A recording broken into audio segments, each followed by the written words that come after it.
pendekatannya juga termasuk filsafat sosial ya? Ya, filsafat sosial. Dijadikan pisau analisa Jadi filsafat itu kan the grandfather of science. Jadi dia nenek moyangnya ilmu pengetahuan. Jadi semua berakarnya dari filsafat sih sebenarnya. Munculnya sains itu dari filsafat.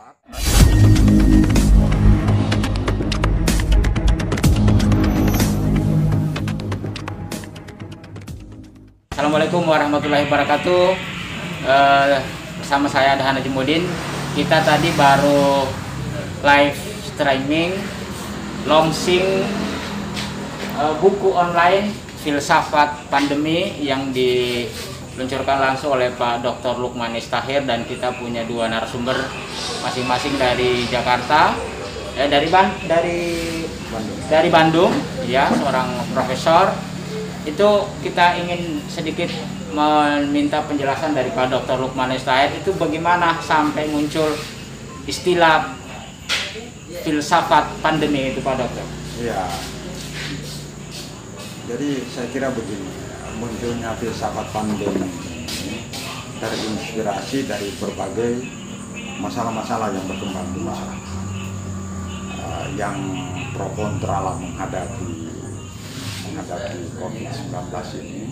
Dan biasanya kalau dalam alam filsafat selalu merespon masalah-masalah apa yang terjadi di masyarakat, lalu kemudian melakukan refleksi filosofis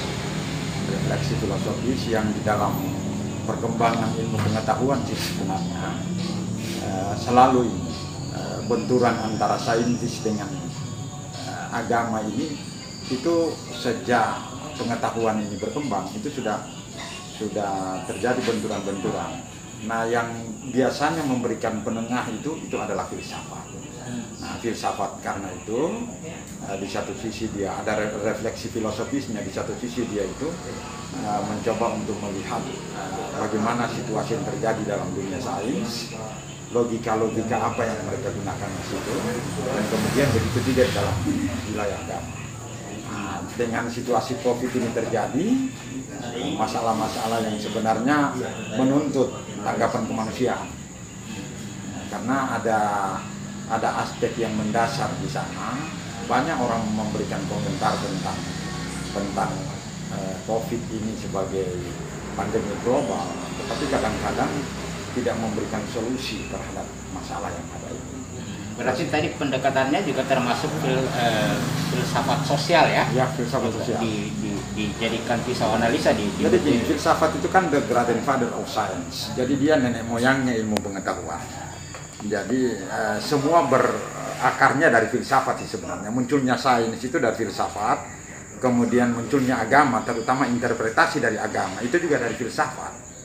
Nah, inilah yang kita coba satukan, sehingga ketika berbicara masalah-masalah kehidupan manusia, apakah itu wilayah saintis atau wilayah religius, maka filsafat itu pasti akan mencari bagaimana titik temunya.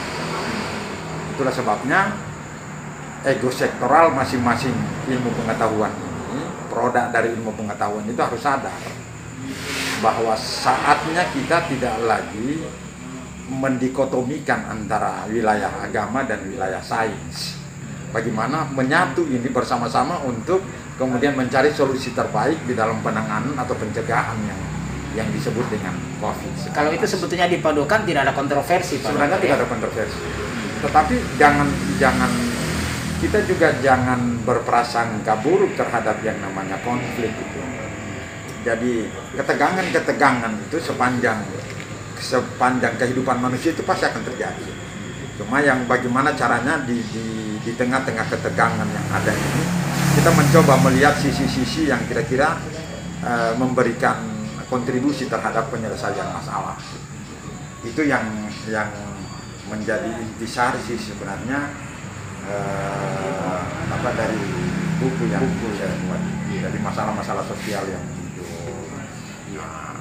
yang pertama. Yang kedua juga, buku ini juga sih sebenarnya memberikan semacam pengetahuan kepada masyarakat yang kita tahu sekarang ini hampir semua orang menjadi ahli berbicara tentang COVID dan sebagainya.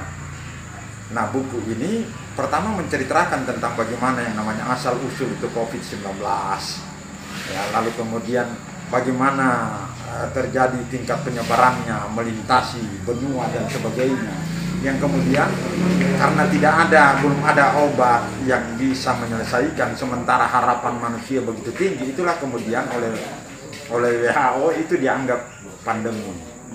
Nah, di sini masyarakat disuguhkan kira-kira dengan mengetahui tentang COVID-19 ini, sehingga kita punya pengetahuan dasar yang nanti tidak akan dipengaruhi oleh berbagai informasi yang masuk. Jadi ada semacam, ya, orang-orang yang biasanya merasa panik, merasa ketakutan karena dia tidak paham ini situasi. Tapi dengan dia membaca buku ini, dia tahu situasinya. Misalnya saya contohkan tadi, kita mungkin sebagai manusia biasa mungkin kita khawatir dan takut yang namanya sebaran COVID-19 ini.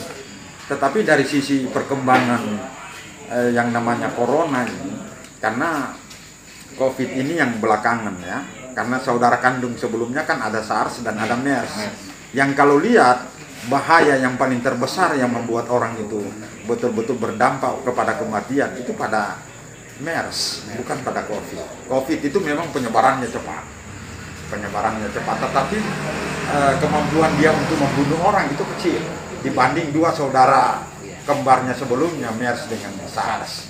Nah, dengan masyarakat mengetahui itu, ada ketenangan, ya, ada ketenangan menghadapi yang namanya COVID. Ya. Ya, demikian closing statement dari Pak Dr. Lukmanis Tahir yang menulis buku tentang filsafat pandemi, dan buku ini ditulis dalam suasana di rumah, ya, selama pandemi corona ini. Sekedar informasi, sejak ditetapkannya kita bekerja di rumah, Pak Dr. Lukmanis Tahir itu menciptakan 2 buku. Nah, ini baru 1 buku yang di launching malam ini, dan kita nantikan nanti launching yang buku kedua. Ya, inilah beliau ketika orang bekerja di rumah, beliau menciptakan 2 buku. Ya, tidak terpengaruh dengan suasana COVID ini. Jadi demikian, nantikan terus siaran langsung dari channel YouTube Adha Najmudin, dan kami akan terus menyajikan informasi penting untuk publik, ya, publik YouTube. Terima kasih, sampai jumpa di live streaming yang lain. Assalamualaikum warahmatullahi wabarakatuh.